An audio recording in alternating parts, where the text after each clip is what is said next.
असेल तर महाराष्ट्राच्या कानाकोपऱ्यात सर्वसामान्य लोकांना एक प्रकारचा धक्का बसतो.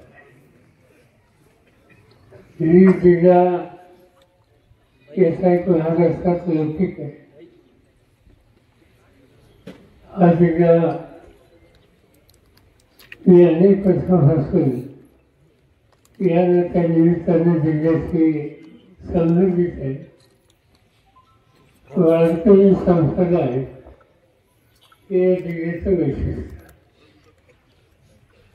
आणि वारकरी संप्रदायाचा विचार घेऊन आपलं आयुष्य जगणार आहे. दुष्काळ पडल्यास तर त्याला तोंड देणार आहे. महाराष्ट्राच्या साखर उद्योगाला हजार रेल्वेच्यासाठी कष्ट करणार आहे. कुणी आहे सांगताच विचारला तर ही 6 उद्योग त्या ठिकाणी केला जातो. आणि अशा जिल्ह्यामध्ये जे काही घडलं हे कुणाला न फसणारं न सोसणारं अतिशय चमत्कारी कशा प्रकारचं. त्या तरुण सरपंचाची हत्या झाली. 15 वर्ष लोकांच्या फाशी झालं. त्या 15 वर्षाचं काम ज्यांनी केलं, 15 वर्ष ज्याची निवड झाली त्याचा अर्थ लोकांच्या दैनंदिन सुखदुःखाशी समन्वय साधणारा, वादविवादापासून दूर राहणारा असा हा तरुण प्रसंगात लोकप्रतिनिधी म्हणून तुमच्या गावामध्ये काम करतोय. जे काही घडलं त्याच्यात त्याचा काहीच संबंध नसताना कुणी येऊन कुणाला दौलती दिली, कुणाला वागणूक दिली आणि त्याच्याबद्दलची तक्रार आल्याच्या नंतर त्याची चौकशी ही करण्याची भूमिका घेतली. आणि ती चौकशी का करतो म्हणून कुणी बाहेर द्यायचं, व्यक्तिगत हल्ला केलं आणि शेवटीचा हल्ला हत्या भरून जातो. हे चित्र अतिशय गंभीर अशा प्रकारचं आहे. त्याची नोंद ही राज्य आणि केंद्र सरकारने घ्यायला हवी.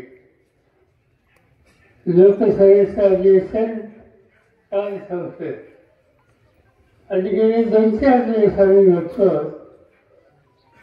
तुमचे प्रतिनिधी लोकन सोडवणे असतील, शिवसैनिक असतील आणि जे कुणी तिथे खासदार महाराष्ट्राचे आहेत त्यांनी हा प्रश्न उचलून धरला. गृहमंत्र्यांना वेळ पार्लमेंटमध्ये स्वतः हा प्रश्न त्या ठिकाणी मांडला आणि इथं न्याय द्या या प्रकारचा आग्रह वजन सोडवणे आणि त्यांच्या सगळ्या सरकारने देशाच्या लोकसभेमध्ये मांडला. त्यांचं भाषण मी ऐकत होतो. मी काही त्यांच्या सभागृहात नाही आहे पण ऐकत होतो. सर्वांग ते जे काही सांगत होते ते ऐकायच्या नंतर स्थगित झाले.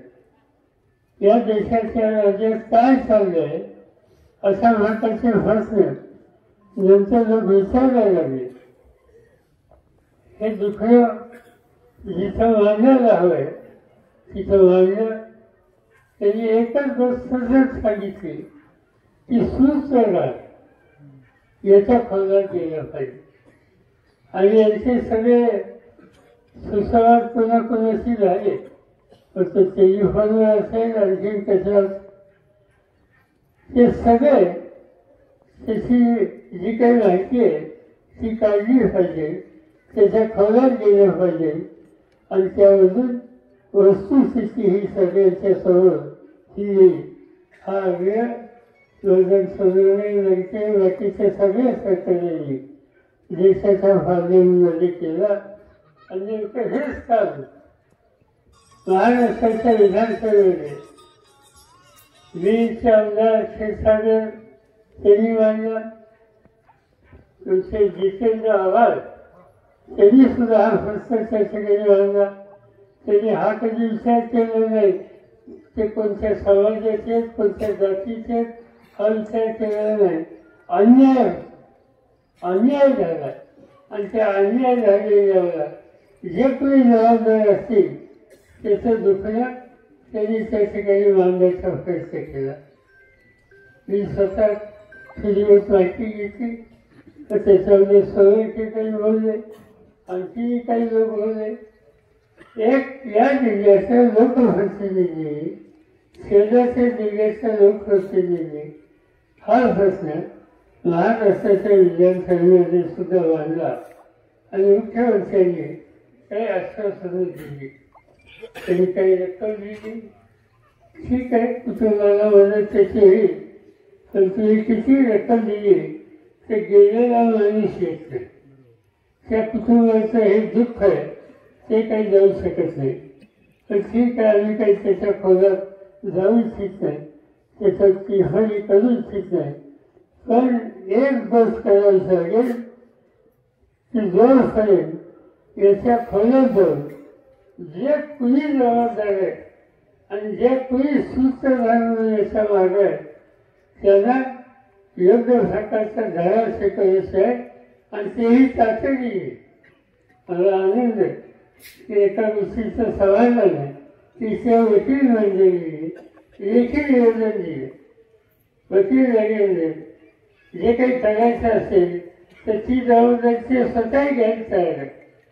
तुम्हाला त्यांची साथ त्या ठिकाणी होती, स्वतःही घ्यायला तयार आहे. तुम्हाला त्यांची साथ त्या ठिकाणी होती. आणि केंद्र सरकार, राज्य सरकार, लोकप्रतिनिधी, वकील मंडळी आणि या जिल्ह्यातील आजूबाजूचे अनेक लोक तुमच्या हितचिंतक म्हणून या प्रश्नाकडे गावकऱ्यांच्या आणि या कुटुंबियांच्या मागे आहे.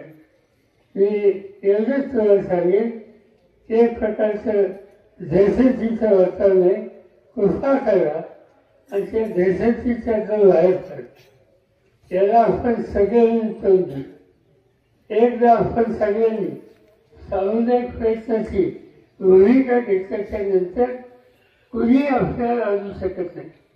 आणि मी तुम्हाला खात्री देऊ इच्छितो की आज म्हणजे कालच आम्ही पालन संपून पोहोचलो आणि आज इथं आलो. त्याचं कारण हे आहे की महाराष्ट्रामध्ये, मराठवाड्यामध्ये आणि विविध जिल्ह्यामध्ये असं घडतंय. ही गोष्ट आम्हा कोणाला न समजणारी आहे. याच्यातून न्याय हा दिलाच पाहिजे. जे दुःखी आहेत त्यांच्या दुःखाशी ते एकटे नाही, आपण सगळे आहोत हे वाचन केलंच पाहिजे.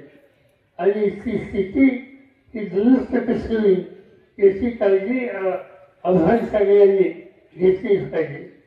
कुटुंबात लहान मुलं त्यांच्या मुलांनी आत्ताच सांगितलं की तुझ्या शिक्षणाची जबाबदारी आम्ही घ्यायला तयार आहोत. माझ्याकडे माझा होतीला फार मोठी मुलींच्यासाठी शैक्षणिक सुविधा आहे. जवळपास 9 ते 10,000 मुली शिकतात. त्याच्यामध्ये आणखी एक मुली असेल, तुझा मुलगा येत असेल, त्यांचं पूर्ण शिक्षण आपण करू, त्यांना धीर देऊ, कुटुंबाला धीर देऊ. त्यांच्या वाचोशी आणि कुटुंबाचे इतर घटक आहेत त्यांना आपण सगळे मिळून एक प्रकारचा आधार दिलो आणि हे सांगू की तुम्ही एकटे नाही, तुमच्या मागे हा सगळा आम्हा लोकांचा एक भक्तांना संख्येने वर्ग आहे. आणि त्यामुळे न भिजता या सगळ्या जे गेलंय जे झालंय ते तर आपण परत आणू शकत नाही. पण निदान धीर देऊ शकतो, आत्मविश्वास वाढवू शकतो. ते एकटे नाही की भावना निर्माण करू शकतो आणि ते काम आपण सगळे मिळून करू. एवढंच हे ठिकाण सांगतो. राज्य सरकार, केंद्र सरकार याच्या खोल्यात जाईपर्यंत आम्ही स्वस्त बसणार नाही हा विश्वास देतो आणि दोन संपतो.